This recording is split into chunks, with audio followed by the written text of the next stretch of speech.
to sign up and create an account on DeepSeek. Hi everyone, it's Sophia to assist you today. Without any delay, let's jump right in. First, open DeepSeek and you will find this kind of screen pop up. Click on Agree. Then below Login on right side, you will find Sign Up option. Click on Sign Up. In here, add your email address. Then add password. Confirm password, and then click on Send Code. After that, it will give you some kind of CAPTCHA-like thing.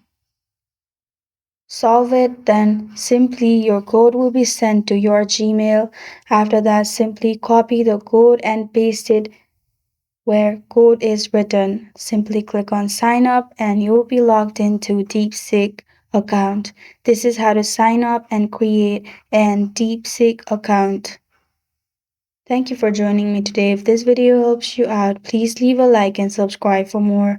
Got a question or want to suggest a topic? Comment below. I am Sophia signing off until next time.